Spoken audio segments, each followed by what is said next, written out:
Hello wonderful people, welcome back to my channel. Today we are going to be talking about pregnancy. Oh my goodness, pregnancy. How was pregnancy for you? For me, pregnancy was a different ball game entirely.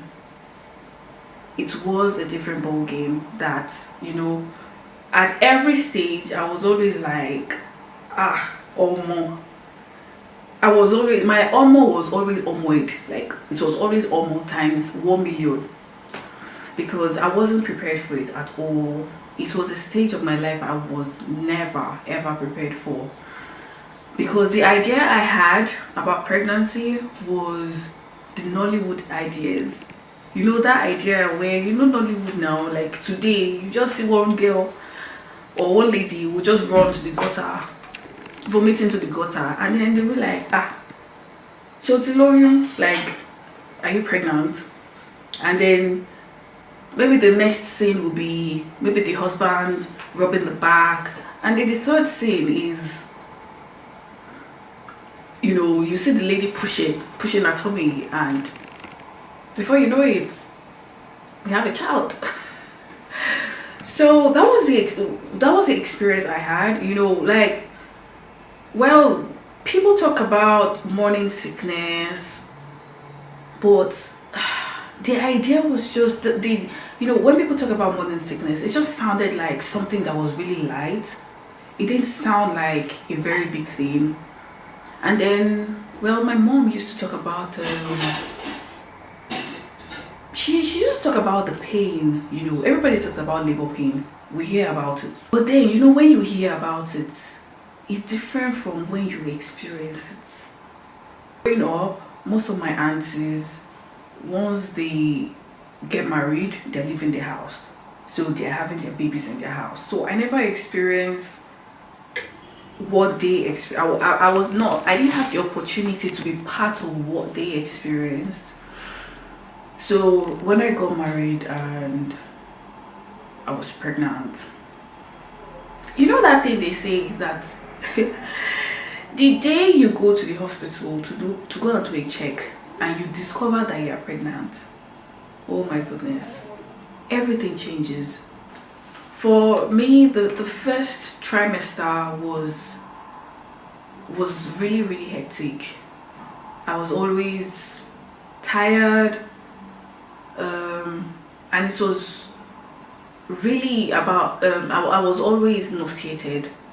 Like, this nausea is the feeling that you want to throw up, but it's not coming.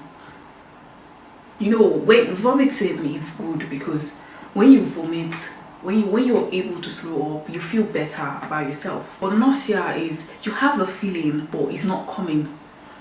So it's very uncomfortable, very, very uncomfortable. You can't take anything down because you're irritated, your system is irritated, or you're throwing up and you just want to sit down at the toilet.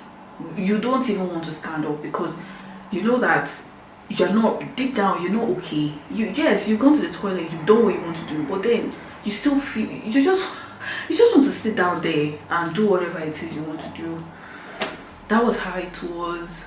Then I was constantly living with malaria. Because as an AA person, you're very prone to malaria. And for some reasons, when I was pregnant, the hospitals I went to, they were just being, well, this is what I feel, they were just being extra careful. I feel that the medications that were given were the lower dosage of those medications, so also they were not effective. I found myself always having fever, like running temperature, having some chills, bitter tongue and all that. I felt they were giving me a lower dose because the medications they were giving me were now different from what I used to, from what they used to give me before getting pregnant. And because of this, I was living with malaria. You know, you can imagine you're ill, but nothing can be done. So I wasn't like ill to the extent that I'm going to be taking drips or all that, but then I wasn't well enough. You know, that kind of thing. You can walk, you can do things, but you just know that I'm not really okay. And you know, some of those times I'll just be lamenting. I'll just be telling my mom, I'll be like, Mommy, this is not even funny at all. You know, like I'm complaining. My mom will be like, must obey more, you know, meaning don't say that again. And well, for my mom, she's saying that from a place of gratitude, because for her she was one of the women that was trying to conceive, that spent a lot of years trying to conceive, so she knew what she was saying. So me expressing my pain, she in her mind is like, better be grateful, you know. But then the fact that well, I get the fact that I should be grateful, but my pain is still my pain, and I should be able to express it rather, you know. So, and I feel that for a lot of us, the society, you know, that is how we are built. Even when we experience pain, we are expected to mask the pain. You know, everybody is trying to, you know, be strong. Everybody is trying to be, you know, there's this front end everybody is doing, like, oh, this, I'm winging this pregnancy so well, but deep down, is it really what we're portraying, you know? Because I am the kind of person that if I'm in pain, I'm in pain. I do not know how to pretend that I'm fine when I know deep down that I'm not. So my pregnancy journey, I was always expressive about it to everybody around me. I was always just talking about it, like, what's going on? What is going on? Especially because I wasn't just myself. I had that for like almost 6 months, because you know, first trimester, 3 months, you're looking forward to it, like, okay, can this 3 months just pass and I'll be fine? But then I was still, you know, constantly ill. And I can remember going to this MFM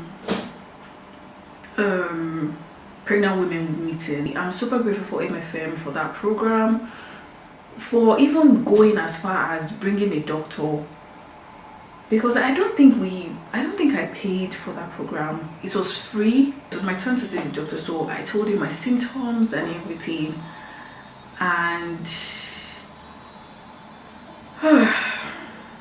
that was a life-changing experience for me, because I was given this medication, Fancida, and after taking it, I began to feel like myself, because obviously the previous medications I was given, they were just medications that were to kill the parasites that were probably already into the blood. They were already outside into the body, but they were not going to the roots, which is the liver, because I know Fancida, you know, it attacks the parasites in the liver. So yeah, I began to feel like myself. And even before that, there were several times I had UTI, and for each time I went to visit the doctor to tell them, okay, I have UTI, they were giving me funny antibiotics that were not very effective, because I've had UTI previously, and you know, you are given strong antibiotics that immediately you take them, that same day you start to feel better. But these antibiotics I was given, like, there were no changes. For like 2-3 weeks I had UTI. You can imagine having UTI for one day, and you know the stress, you know. Like if you've had UTI before, you know what I'm saying. Like you constantly have this burning sensation, you're not comfortable, you're having sleepless night. And then I had it for like 2-3 weeks without any changes. I just felt like doctors were just being over careful. They were just being extra careful. Like extra careful, I don't know, because obviously because I was pregnant. But then I wasn't myself. I was just like, Kilo Shelle, what's going on?